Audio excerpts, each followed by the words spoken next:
Dreamland જંગલમાં વાતાવરણ ખૂબ જ સરસ હતું. આજે તડકો નહોતો નીકળ્યો અને ઠંડી હવા ચાલતી હતી. વાહ, કેટલું સરસ વાતાવરણ છે.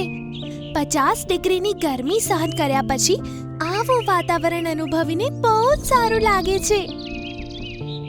જ્યાં જંગલમાં બધા પક્ષીઓ ખૂબ જ ખુશ હતા, ત્યાં સોનું કબૂતર ખૂબ જ હેરાન હતો. અત્યારથી આટલા વાદળ અને ઠંડી હવાઓ, જો વર્ષા ઋતુ આવશે તો શું હાલ થશે? આમ વિચારીને તે ટીનું ચકલી પાસે ગયો. અરે ટીનું ચકલી, શું તારી પાસે આજે ખાવાનું છે? મારી પાંખો ખૂબ જ દુખાતી હતી, એટલે હું ખાવાનું શોધવા ન જઈ શક્યો. માફ કરો કબૂતર ભાઈ, અમે તો અમારા અને અમારા બચ્ચાઓ માટે ખાવાનું શોધી લાવીએ છીએ અને ખાઈને સૂઈ જઈએ છીએ.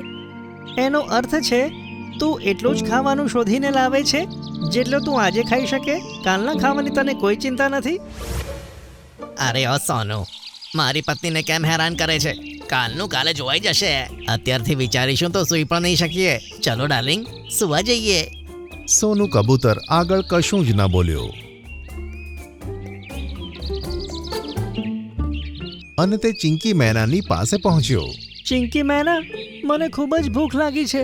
તારી પાસે કંઈ ખાવાનું હશે? કબૂતર ભાઈ, તમે થોડા સમય પહેલા આવ્યા હોત તો તમને અમે અમારી સાથે જ ખાવાનું આપ્યું હોત, પણ હવે તો અમારું બધું ખાવાનું ખતમ થઈ ગયું. આ સાંભળી કબૂતર આગળ ચાલ્યું. આમ તે ઘણા બધાના ઘરે ગયો, પણ કોઈ તેને એવું ન મળ્યું કે જેને આવતીકાલની ચિંતા હોય. તે થાકીને તળાવને કિનારે બેસી ગયો અને ઊંડા વિચારમાં પડી ગયો. જંગલમાં જ્યારે વરસાદ આવશે અને ઘરમાંથી નીકળી નહીં શકાય તો આ લોકો શું ખાશે? કાલની ચિંતા જ નથી કરતા. વરસાદમાં મારા અડધા જંગલવાળા તો ભૂખ્યા જ રહી જશે. પછી હું એકલો જીવીને શું કરીશ? તેના મગજમાં આ જ વિચારો ચાલવા લાગ્યા. આમ તેણે કલાકોના કલાકો વિતાવી લીધા. ત્યાં જ તેની સામે એક દેવી પ્રકટ થયા. સોનું કબૂતર, તું આટલો હેરાન કેમ દેખાય છે? અરે, તમે તો કોઈ દેવી લાગો છો. પ્રણામ દેવી. તારા દુખી હૃદયની પોકાર એટલી વધારે હતી કે 7મા આકાશ પર બેઠેલી હું પોતાને અહીંયા આવવાથી રોકી જ ના શકી. બોલ, તારા દુઃખનું કારણ શું છે? દેવીજી, મારા જંગલના બધા પક્ષીઓ આરામની જિંદગી જીવી રહ્યા છે. થોડા દિવસોમાં વર્ષા ઋતુ શરૂ થશે, એની કોઈને ચિંતા જ નથી. વરસાદમાં જ્યારે અહીંયાથી નીકળવું મુશ્કેલ હશે તો આ લોકો ખાવાનું ક્યાંથી લાવશે અને કેમ જીવશે? બસ આ વાતની ચિંતા મને હેરાન કરે છે.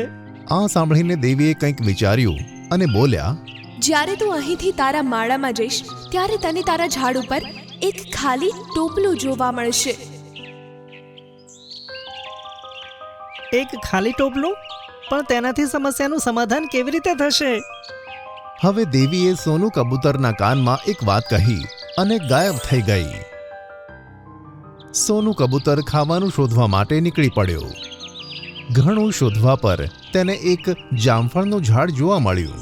સારું છે, એક ઝાડ તો મળ્યું. તેને થોડુંક જામફળ ખાધું અને તેનું એક પાંદડું તોડીને પોતાની સાથે લઈ ગયો. જ્યારે તે પોતાની જગ્યાએ ગયો ત્યારે બધા પક્ષીઓ તેને હેરાનીથી જોવા લાગ્યા. હે, આ સોનું કબૂતર ગાંડો થઈ ગયો કે શું? ખાવાની જગ્યાએ પત્તો તોડીને લાવ્યો. સોનું કબૂતર ઝાડમાં પોતાના માળે પહોંચ્યો ત્યારે તેને એક ટોપલું મૂકેલું દેખાયું. તેણે તે પાંદડાને ટોપલાની અંદર નાખી દીધું. બધા પક્ષીઓ આ જોઈને હેરાન થઈ ગયા. સોનું કબૂતર દરરોજ આવા પાંદડા તોડીને લાવતો અને તે ટોપલામાં નાખી દેતો હતો.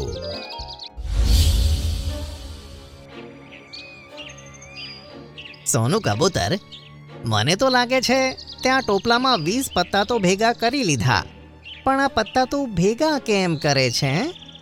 બધા પક્ષીઓ ધ્યાનથી સાંભળો. આમાં પાંદડા મૂકવાની જવાબદારી ખાલી મારી નથી. આજથી તમે જે પણ ફળ ખાશો તેનું એક પાંદડું તોડીને તમારે આ ટોપલામાં નાખવાનું. અને મારી ઉંમર સૌથી વધારે છે તો તમારે મારી વાત માનવી પડશે. હા, ઉંમરમાં મોટા છો પણ પાગલ થઈ ગયા છો. ચાલો, કંઈ વાંધો નહીં, અમે તમારી વાત માનીશું. હા, તે દિવસ પછી બધા જ પક્ષીઓ જે ઝાડમાંથી ફળ ખાતા તે ઝાડનું એક પત્તું તોડીને લાવતા હતા. અરે ભાઈઓ, વરસાદ ખૂબ જ છે. આવામાં ઉડીને આપણે જંગલમાં ખાવાનું શોધવા નથી જઈ શકતા. જમીન પર પણ પાણી ભરાયું છે. આવામાં આપણને રસ્તો પણ યાદ નહીં રહે. હા, સાચું કહ્યું તે. હવે તો વરસાદ રોકાય પછી જ કંઈક થઈ શકશે. બધા પક્ષીઓ ખૂબ જ હેરાન હતા અને વરસાદ ન રોકાવાની રાહ જોતા હતા. પણ વરસાદ ન રોકાયો અને બધાને જોરથી ભૂખ સતાવા લાગી. એવામાં સોનું કબૂતર ત્યાં આવીને બેસી ગયું. બોલો, તમે બધા હેરાન કેમ દેખાવ છો? તું સાચું કહેતો હતો કબૂતર. અમારે આજની સાથે આવતીકાલનું પણ વિચારવાનું હતું અને ખાવાનું ભેગું કરવું હતું. વરસાદ આવવાથી અમે બધા ભૂખ્યા છીએ. તે દિવસે જો અમે તારી વાત માની હોત ને તો આજે અમારી પાસે ખાવાનું હોત. મને હતું જ કે સમય આવવા પર તમને પછતાવો જરૂર થશે. સારું, પણ હવે મોડું થઈ ગયું છે. હવે ભૂખે મર્યા સિવાય બીજો કોઈ રસ્તો નથી. કબૂતર ભાઈ, જો આ વખતે અમે જીવતા બચ્યા તો વરસાદ પછી અમે તમારી વાત જરૂર માનીશું. હવે તમે મહેનત કરવાનું જો નક્કી કરી લીધું જ છે તો હું તમને બતાવું છું કે હું ટોપલામાં પત્તા કેમ ભેગા કરતો હતો. હવે બધા પક્ષીઓ સોનું કબૂતરની સાથે તેના ઘરે પહોંચ્યા અને ત્યાં જઈને બધાએ એ જોયું કે જોઈને બધાની આંખો પહોળી થઈ ગઈ અને આશ્ચર્યની કોઈ સીમા ન રહી. બધાએ જોયું કે આટલા દિવસોથી તેઓ જે ટોપલામાં પાંદડા ભેગા કરતા હતા તે ટોપલામાં હવે ફળો આવી ગયા હતા. આ બધું શું છે? આ બધું થયું કેવી રીતે? મને તો કાંઈ ખબર નથી પડતી. એ દિવસે જ્યારે મેં જોયું કે તમને વર્ષા ઋતુની કોઈ જ ચિંતા જ નથી, ત્યારે હું કલાકો સુધી તળાવની પાસે બેસી રહ્યો. ત્યારે મારી સામે એક દેવી પ્રકટ થયા અને તેમણે મને આ ટોપલું આપ્યું. આજથી તો જે પણ વૃક્ષનું ફળ ખાય તે વૃક્ષનું એક પાંદડું તોડીને તો ટોપલીમાં નાખી દેજે અને તેવું જ તારે રોજ કરવાનું છે. વરસાદ શરૂ થાય પછી જ્યારે પણ આ ટોપલીમાં વરસાદનું પાણી પડશે તો એક પત્તાની જગ્યાએ તે જ ઝાડ પર ઉગવાવાળા ફળના 10 ફળ આવી જશે. જે ઝાડનું તે પત્તું હશે. તેથી જે ઝાડનું ફળ હું ખાતો તેનું પત્તું લાવીને આમાં નાખી દેતો અને મારા કહેવાથી તમે પણ આવું જ કર્યું. તેના બદલામાં વરસાદ શરૂ થતાં ફળોથી ભરાઈ ગયું. અરે વાહ, હવે આપણે ભૂખ્યા રહેવાની જરૂર નહીં પડે. તારો ખૂબ ખૂબ આભાર મિત્ર. હા, પણ આવતા વર્ષે બધા જ મહેનત કરીને ખાવાનું ભેગું કરશો. વર્ષા ઋતુ પતવાની સાથે આ ટોપલું એની મેતે ગાયબ થઈ જશે. હા સોનું કબૂતર, અમે તારી વાતને હંમેશા યાદ રાખીશું અને તેને ધ્યાનમાં રાખીને જ આગળ ચાલીશું. અને પછી બધા પક્ષીઓએ ટોપલામાંથી ફળ નીકાળ્યા અને ખાવાનું શરૂ કર્યું. બધાને આરામથી ખાવાનું ખાતા જોઈ સોનું કબૂતરને ખૂબ જ શાંતિ મળી.